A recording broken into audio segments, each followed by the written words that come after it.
El Señor les bendiga. Qué enorme bendición estar de nuevo con ustedes esta noche y desear para cada uno de ustedes la más grande bendición del Señor.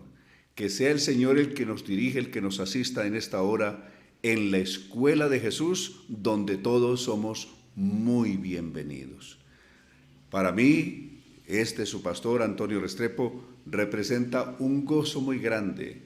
Este momento, este reencuentro con todos los estudiantes de la palabra del Señor, esos que de verdad tenemos interés por todos los días crecer más espiritualmente, crecer en Dios, crecer en la fe y de luego en el conocimiento de nuestro Señor Jesucristo. De ahí que todos ustedes bienvenidos nuevamente a esta su escuela, que es la Escuela de Jesús.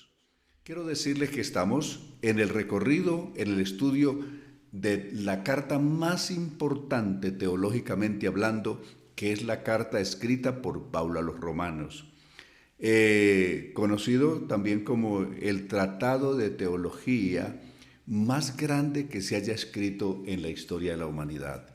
De ahí la trascendencia pues de este libro que estamos viendo, y hoy estamos en el capítulo 3. Vimos el capítulo 1 en dos secciones y vimos luego el capítulo 2 en una sección. Y esta noche nos detenemos tal vez en la primera parte de este capítulo 3, ya que este capítulo 3 es bien bonito, enormemente importante y que tiene una información valiosísima que usted y yo necesitamos tener en esta hora. Pero antes que todo quiero decirles, hermanos, escríbanos, si quiere enviarnos su saludo, para nosotros es un estímulo muy especial. Escríbanos, por favor, estamos pendientes de usted. Escríbanos desde dónde, escríbanos su nombre, cuántas personas están con usted, para indicar cuántas personas usted pone las manitas, si son 2, si es 1, o si son 5, si son 20, pues pone 20 manitas ahí. Y para nosotros eso es muy importante, saber que estamos trabajando de todo corazón para el Señor y desde luego para cada uno de ustedes. También escríbanos sus peticiones, estaremos orando por ellas con el mayor gusto al final de nuestro estudio esta noche. Entonces, les agradezco pues que nos escriban, además que compartan con muchas personas más, con todos sus contactos, este link para que también muchos puedan ser bendecidos a través de su palabra y de la presencia del Señor en esta hora. Aquellos que están en alguna refam, que están en este momento estudiando la palabra del Señor con muchos simpatizantes u oyentes, qué bueno, a todos los saludamos, pero ruego que se reporten por favor. Si usted está en Colombia o en algún otro país, por favor, háganlo esta noche y para nosotros es muy importante. Muy bien, después de estas recomendaciones, entonces nos vamos con la palabra del Señor en Romanos, en el capítulo 3, y voy a leer inicialmente los 8 primeros versículos, en la versión bíblica Reina Valera contemporánea. Entonces, ¿qué ventaja tiene el judío? ¿De qué sirve la circuncisión? De mucho, responde Pablo, por muchas razones. En primer lugar, a los judíos les fue confiada la palabra de Dios. Pero entonces, si algunos de ellos no fueron fieles, ¿su falta de fe anulará la fidelidad de Dios? Responde el apóstol, de ninguna manera. Dios es siempre veraz, aunque todo hombre sea mentiroso, como está escrito, para que seas justificado en tus palabras y salgas airoso cuando seas juzgado. Entonces se vuelve a preguntar, ¿qué diremos si nuestra justicia hace resaltar la justicia de Dios? Si nuestra injusticia hace resaltar la justicia de Dios. ¿Que Dios es injusto cuando nos castiga? Entre paréntesis dice, hablo como hombre. Y luego hace esta exclamación, de ninguna manera. Pues si Dios fuera injusto, ¿cómo juzgaría al mundo? Pero si mi mentira sirve para que la verdad de Dios abunde para su gloria, ¿por qué todavía soy juzgado como pecador? ¿Y por qué no decir, hagamos males para que vengan bienes? Así nos calumnian algunos que afirman que eso es lo que enseñamos. Estas personas se tienen bien merecida la condenación. Es decir, las personas que decían o que calumniaban diciendo que los apóstoles enseñaban, hagamos males para que vengan bienes. Muy bien, entonces leídos estos primeros 8 versos, hacemos la conexión, es decir, ¿de qué está hablando Pablo aquí? Él hace una conexión con lo que fue el capítulo 1 y el capítulo 2. En el capítulo 1, en la segunda parte, es decir, del verso 18 en adelante de Romanos 1 hasta el final, Pablo habló de la culpabilidad del mundo gentil, es decir, del mundo no judío. Culpables ante Dios por todo lo que vimos allí, por el cambio que hicieron tan inmensamente torpe de cambiar la verdad de Dios por la mentira, de cambiar lo bueno por lo malo, es decir, por las cosas malas, por todo aquello que no desagrada a Dios, por no tener en cuenta a Dios, en fin. Por todo eso viene la ira de Dios o el juicio de Dios en Romanos 1:18 en adelante. Pero en el capítulo 2, que ya vimos, en la edición pasada, vimos que bajo ese juicio de Dios que está el mundo gentil, también el mundo judío está en las mismas condiciones. ¿Por qué? Porque Pablo está denunciando un falso moralismo que había en el judaísmo de aquel entonces, donde decían pero no hacían. Condenaban a todos los que hacían mal, pero ellos hacían lo mismo y creían que tenían alguna indulgencia por haber condenado a los demás. Entonces ellos estaban en el derecho de hacer las mismas cosas malas, creyendo de que Dios no les tendría en cuenta su culpa. Pablo termina diciendo que no existe ninguna diferencia en el juicio de Dios, en el justo juicio de Dios. El juicio de Dios es para todos los que hacen lo malo. No importa quién sea, si son gentiles o son judíos, igual el juicio de Dios inexorablemente viene para toda persona que hace lo malo. Y por eso, ya en este capítulo 3 de Romanos, en su inicio, entonces se hace una interrogación.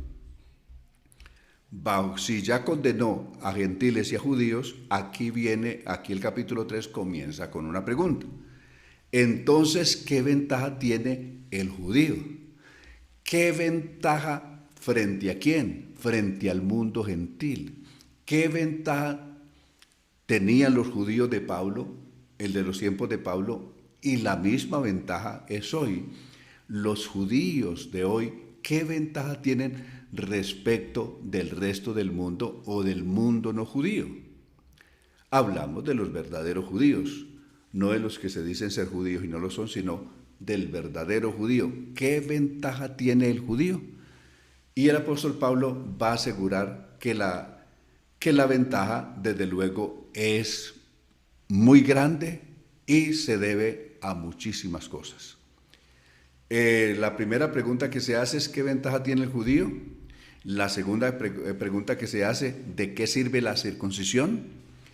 Y ya a partir del verso 2 comienza a dar las razones de mucho. Es decir, existen muchas ventajas del judío frente al gentil. Y estas son las ventajas.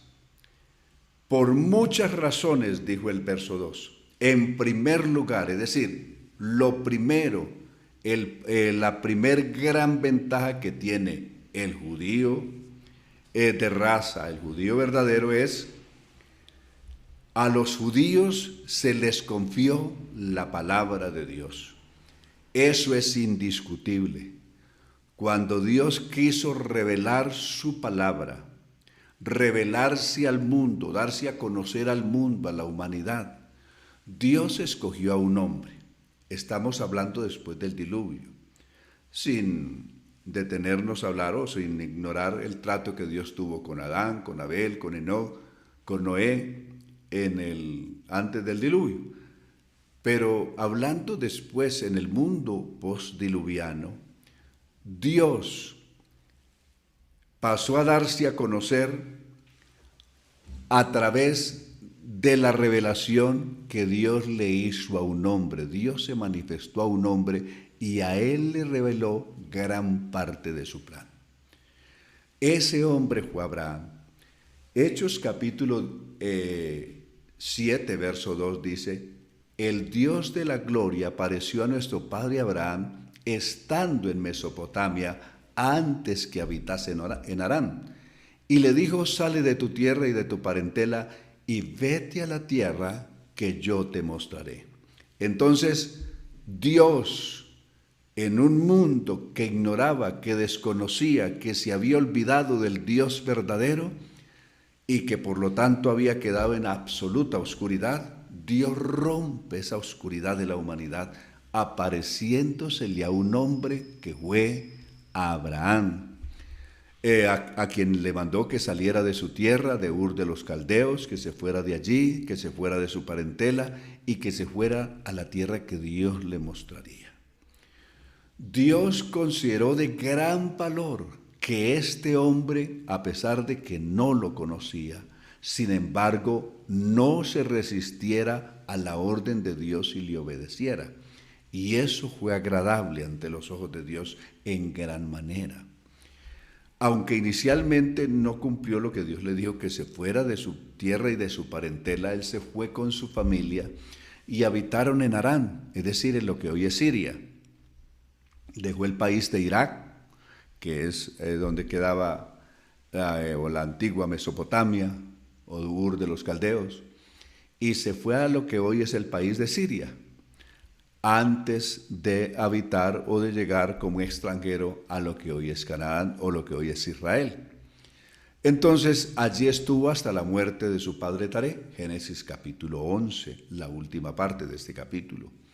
Y finalmente llega a la tierra de Canaán, capítulo 12 del libro de Génesis, así lo registra. A través de este hombre que Dios escogió, vendría la familia de los patriarcas. De ahí vino el gran patriarca Isaac. De Isaac vino vino Jacob. Y de Jacob, por la línea de Isaac, pues viene Esaú y viene Jacob. Y a través de Jacob vendrán los 12 patriarcas, es decir, de los que se formó la nación de Israel. ¿Qué valoramos? ¿Qué más tiene? Es decir, esto tiene un valor inmenso. Dios usó exclusivamente personas de la descendencia física de Abraham para manifestarse al mundo. De ese pueblo, de esa nación que es Israel, formada a partir de Jacob, Génesis 49, están los 12 patriarcas y desde luego a partir de allí la conformación de lo que fue la nación de Israel, que estarían esclavizados en Egipto unos 400 largos años y que después de esos 400 años Dios los sacó de Egipto. Éxodo capítulo 19 versos 4 al 6, Dios los sacó para que fueran su pueblo en la tierra, para que fueran un reino de sacerdotes en la tierra, para que fueran una nación santa. Así está registrado en el libro de Éxodo capítulo 19. Muy bien, sale la nación de Egipto, finalmente después de 40 años llegan a la tierra de Canaán, se establecen allí en los tiempos de Josué, ya muerto Moisés, se establecen allí en los tiempos de Josué. De ellos, de esta nación, van a venir, en primer lugar vinieron los patriarcas y ahora vendrán los profetas, comenzando por el gran profeta Moisés y siguiendo por todos los demás profetas que vendrían, Primero cuando el reino estuvo unido y posteriormente cuando el reino se dividió después de la muerte de Salomón, hubieron profetas de lado y lado que fueron valiosísimos. Es decir, tanto del reino del norte como en el reino del sur hubieron profetas de mucha valía. Por ejemplo, en el reino del norte, de Samaria, de Israel, un gran profeta como Elías o Eliseo. Y desde luego en Judá, pues un Isaías, un Jeremías, un Ezequiel, un Daniel, en fin, todo el resto de grandes profetas que todos vinieron de la nación de Israel. Es decir, todos vinieron de los judíos. Entonces, eso es muy importante que valoremos. Entonces, la revelación Dios la ha traído exclusivamente a través de estas personas y eso no lo podemos negar y hay que valorarlo en la dimensión grande e importante que la Biblia lo ubica. Es más, no solamente vinieron los profetas, sino que el mismo Jesucristo viene de esta nación. Jesús, el gran Salvador de la humanidad, viene de esta nación, como ustedes saben, nació de una mujer, María, que era de la tribu de Leví, era una mujer de la tribu de Leví, de ella nació Jesús, el gran Salvador, que putativamente tuvo en José, que era de la tribu de Judá, a su padre putativo, es decir, su padre el que lo reconoció legalmente como su hijo. Libro de Mateo, capítulo 1, del verso 20 en adelante, el trato de Dios con José diciéndole: José, hijo de David, no temas recibir a María tu mujer, porque lo que en ella es engendrado del Espíritu Santo es. Entonces, José, por mandato de Dios, por revelación de Dios, pero también por convicción personal, recibe a María, la recibe con su hijo, reconoce al niño que nace de María como su propio hijo. Por lo tanto, si José es llamado el hijo de David, Jesús pasará a ser también llamado el hijo de David, o ser reconocido como el hijo de David, a partir de Mateo 1:20 en adelante. Bien, entonces diríamos que toda la revelación viene a través de ellos. Es más, los apóstoles, todos los apóstoles de la Biblia fueron de Israel. La primera gran iglesia con la que comenzó todo este movimiento de Dios en la tierra al conformar este nuevo pueblo, lo hizo con Israel. Es decir, la iglesia que uno va a encontrar en Hechos capítulo 1, capítulo 3, capítulo 4, capítulo 5, va a ser toda de Israel. El mensaje llega a los samaritanos en el capítulo 8, pero en el capítulo 9 otra vez se vuelve a hablar de la iglesia en Israel, en todo Judea. Y ya en el capítulo 10 se llega a los gentiles a través de aquel mandato que Dios le dio a Pedro de llegar con el evangelio a la casa de un militar romano que era Cornelio y también predicarles el evangelio a ellos en aquel lugar. Entonces, toda la revelación, la palabra de Dios, la salvación, como se dice en el capítulo 4 del Evangelio según San Juan, la salvación viene de los judíos, y eso es verdad. La salvación de Dios vino al mundo a través de los judíos. Solo que al venir a través de los judíos no vino exclusivamente para los judíos, sino que vino para todos. Cuando Cristo vino a buscar y a salvar lo que se había perdido, vino para todos. Primeramente a Israel, porque allí es donde inicia su ministerio, predica primero a los que primero invitan a creer, a seguirle. De ellos fueron sus apóstoles, de ellos fue la primera iglesia.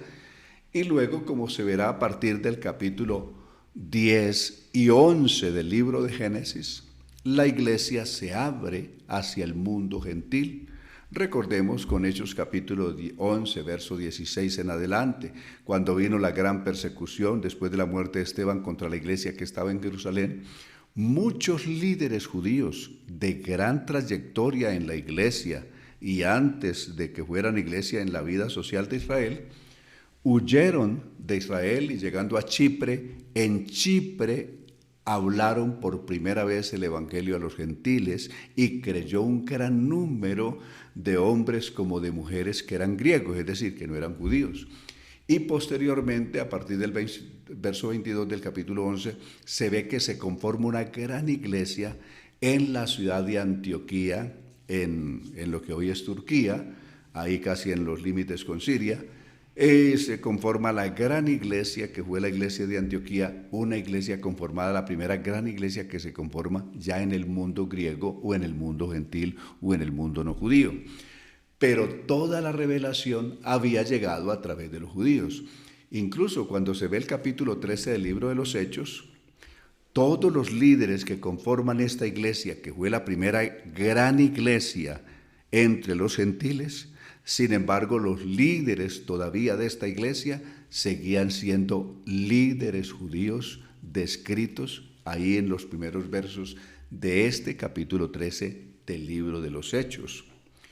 Y cuando envían los primeros misioneros, los misioneros igual que se envían desde allí a otros países, van a ser judíos, pues enviaron a Saulo y enviaron a Bernabé, que aunque era un judío nacido en Chipre, era un judío de verdad, un hombre de verdad.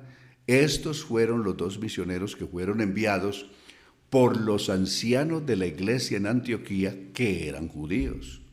Eso hay que tenerlo en cuenta y hay que valorarlo. Ellos son. De tal manera que los que predican el evangelio en todo el mundo griego y gentil de aquel entonces, pues van a ser los judíos. Que más adelante en el capítulo 18 y 19 predica Apolos. Apolos también era un judío, incluso un levita. Entonces, todos los que van a predicar el evangelio a lo largo de la historia de la iglesia en el primer siglo son judíos. Desde luego que ya crecerá una nueva generación donde estaba Tito, que ya no era judío, por ejemplo, y que fue un hombre de un gran liderazgo al lado de Pablo, según lo registran las mismas cartas escritas por Pablo, un hombre de gran liderazgo que había, un hombre que ayudó a supervisar, a hacer un trabajo en la parte administrativa de la iglesia muy importante, y ese pues no era judío, era gentil. El caso de Timoteo, que su mamá era judía, su padre no era griego, en fin.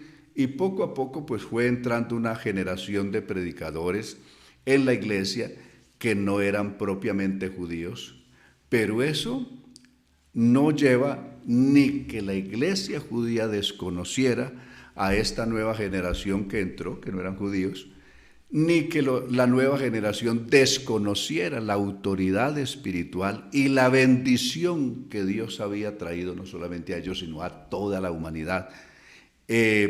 Para aquel entonces, para todos los tiempos, para el día de hoy, para el tiempo futuro, en fin, la bendición y la salvación, Dios la trajo al mundo a través de los judíos. Entonces, de ahí lo importante que estamos diciendo aquí en ese verso 3. Pero entonces, si alguno de ellos, se pregunta el apóstol, si algunos de ellos, de los judíos, fueron infieles, ¿su falta de fe anularía la fidelidad de Dios? Desde luego que no. Es decir, que algunas personas de ellos, y gracias a Dios no dice todo, sino algunos de ellos fueron infieles, eso no hace nula la promesa ni la fidelidad de Dios. Verso 4, respondió Pablo, de ninguna manera. Dios es siempre veraz, es decir, citando un refrán del Antiguo Testamento, sea Dios verdadero y todo hombre mentiroso, como está escrito, para que seas justificado en tus palabras y salgas airoso cuando seas juzgado. Verso 5. Entonces, ¿Qué diremos si nuestra injusticia hace resaltar la justicia de Dios?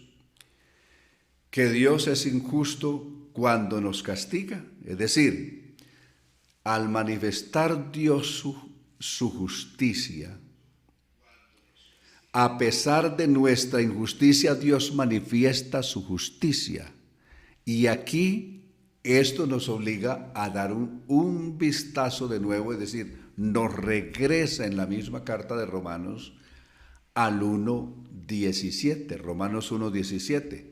Si el verso 16 de Romanos 1 dijo, no me avergüenzo del Evangelio porque es poder de Dios para salvación, al judío primeramente y también al griego, es decir, al no judío.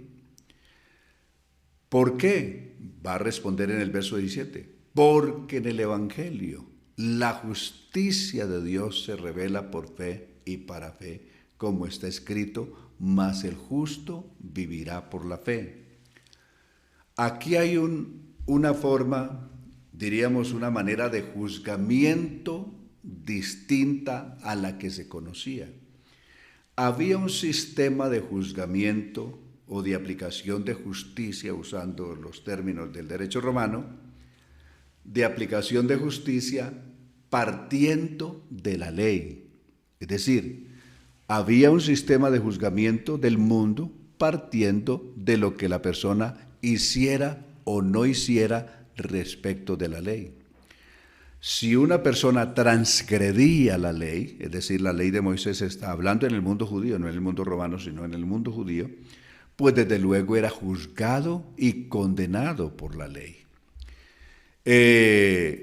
Pero si una persona, si una persona transgredía las leyes romanas, era juzgado y castigado por las leyes o los sistemas de castigo que estaban escritas en las leyes o en la aplicación de justicia del derecho romano.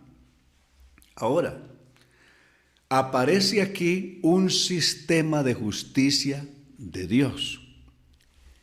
Y el sistema de justicia que Dios va a aplicar aquí es diferente al que se conocía, o un sistema de juzgamiento distinto al que se conocía en el caso de la ley. ¿Cuál es el sistema de juzgamiento que se va a hacer? Es un sistema que se llama la justicia de Dios. Ya no es la justicia de la ley, ya no es la ley de Moisés, sino la justicia de Dios. ¿Y en qué se basa la justicia de Dios? ¿Cómo castiga o cómo se aplica este juzgamiento de Dios a través de esto que aquí el apóstol Pablo llama la justicia de Dios? ¿Cómo se aplica? Y el verso 17 dijo, porque en el Evangelio la justicia de Dios se manifiesta por fe y para fe, como está escrito, mas el justo vivirá por la fe. Hay dos cosas aquí. Una, que la persona para ser justificada necesita el camino de la fe. Es decir, hay un sistema que Dios hizo y es aplicar la justicia a partir de un principio, que es el principio de la sustitución, del sistema vicario. Es decir, que una persona que es inocente pague en lugar de un culpable. Lo va a decir Pablo después en Romanos capítulo 5 y el verso 8. Cuando lleguemos allí, que Dios muestra su amor para con nosotros, que en que siendo aún pecadores, Cristo murió por nosotros. Esa es la justicia de Dios. Una sustitución. Dios aceptó un sustituto por nuestras culpas. Dios aceptó un pago de una vida inocente en lugar de los culpables. Eso es lo que el apóstol Pablo va a llamar la justicia de Dios. ¿Y cómo se aplica esa justicia? Por la fe. ¿Por la fe en quién? Para que todo aquel que en él cree no se pierda, mas tenga vida eterna, había escrito el apóstol Juan en su capítulo 3, verso 16, porque de tal manera amó Dios al mundo que ha dado a su Hijo unigénito, para que todo aquel que en él crea no se pierda, mas tenga vida eterna. Aquí note que el apóstol Juan ya había dicho, para que todo aquel que en él crea. No dice para que todo aquel que guarde la ley de Moisés, o para que todo aquel que nunca haya pecado, o para que todo aquel que guarda correctamente las leyes romanas no se pierda, no, para que todo aquel que en él crea. Aquí la salvación va a partir de la aceptación o de la fe que la persona tenga en la obra que hizo Jesucristo a favor nuestro. Si una persona cree de todo corazón y acepta que Jesucristo murió en su lugar, murió por sus pecados, pagó por sus pecados, derramó su sangre para limpiarlo de sus pecados, para redimirlo, para rescatarlo de sus pecados, lo acepta de corazón, esa es una justicia que se recibe por fe. Es justificado. Y esta justificación no indica que la persona, al ser declarado justo, es que Dios diga que no había pecado. No, sino que Dios, cuando esa persona cree en Jesucristo de todo corazón, Dios pasa por alto su pecado. Hechos 17:30.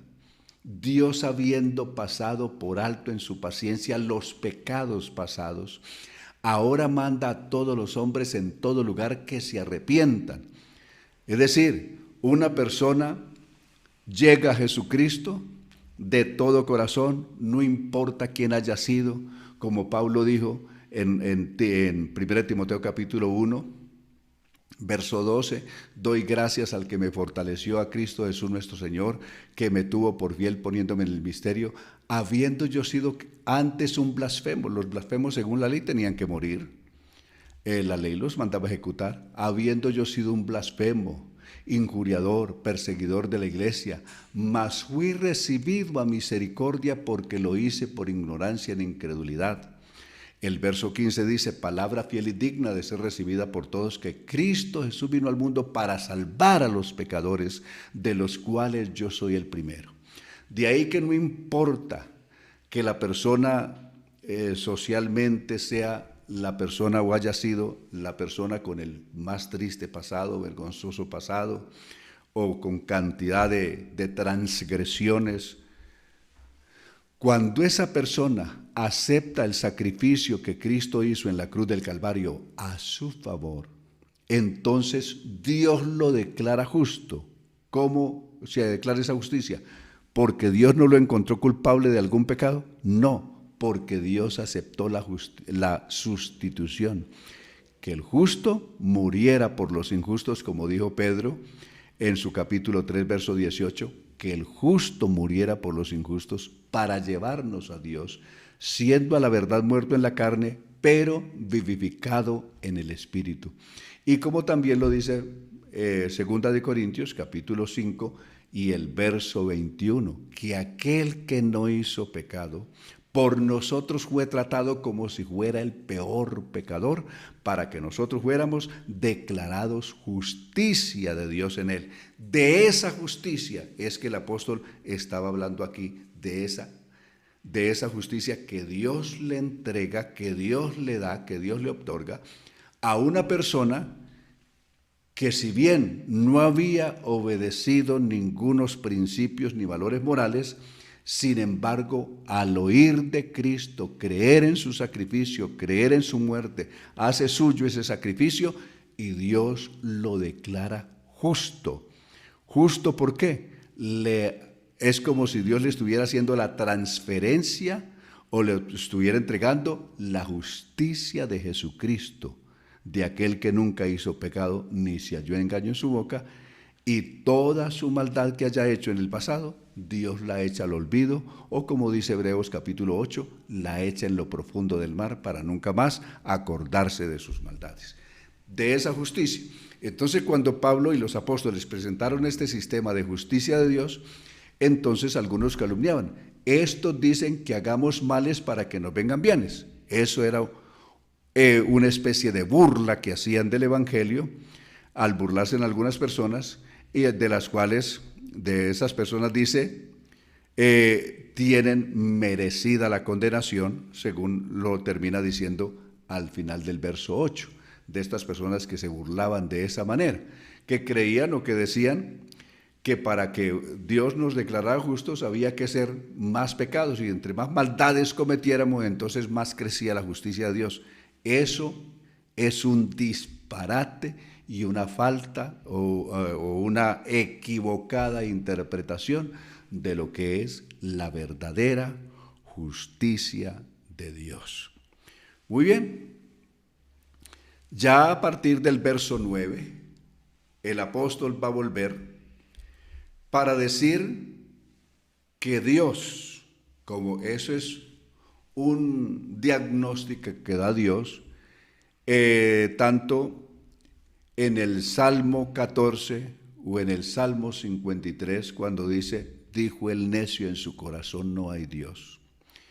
Y cuando Dios, y dice aquí que Dios miró sobre los hijos de los hombres para ver si había algún entendido que buscara a Dios. Y lo está diciendo el Antiguo Testamento, no fue en el Nuevo, sino que Dios hizo eso en el Antiguo Testamento. Es más, Jeremías capítulo 5. Un día Dios estuvo buscando a alguien que intercediera por su propio pueblo, que se pusiera en la brecha, intercediera por su pueblo. Y buscó un hombre y no lo encontró. No encontró ninguno. Es decir, la suma total es que tanto judíos como gentiles, todos se habían ido de Dios, absolutamente todos. Y por eso va a comenzar a decir a partir de este verso 9, entonces, ¿qué? ¿Somos nosotros? Se pregunta Pablo, que era judío. Pablo como judío dice, entonces, ¿qué? ¿Somos nosotros mejores que ellos? Es decir, Pablo como judío, ¿mejor que quién? ¿Que los gentiles? Pues de ninguna manera, porque ya hemos demostrado que todos, judíos y no judíos, están bajo pecado. Como está escrito, es decir, en los pasajes que ya cité del Salmo 14 y el Salmo 53, no hay ni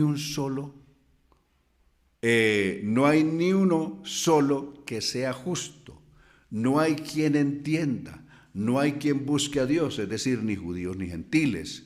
Es lo que Pablo está describiendo del mundo de eso entonces. Todos se desviaron a una y se han corrompido. No hay quien haga lo bueno, no hay ni siquiera uno. Su garganta es un sepulcro abierto, con su lengua engañan. En sus labios hay veneno de serpientes, su boca está llena de maldición y de amargura. Sus pies son veloces para derramar sangre, de extorsión y desgracia hay en sus caminos. Pablo está citando textualmente estos dos salmos. Y no conocen el camino de la paz.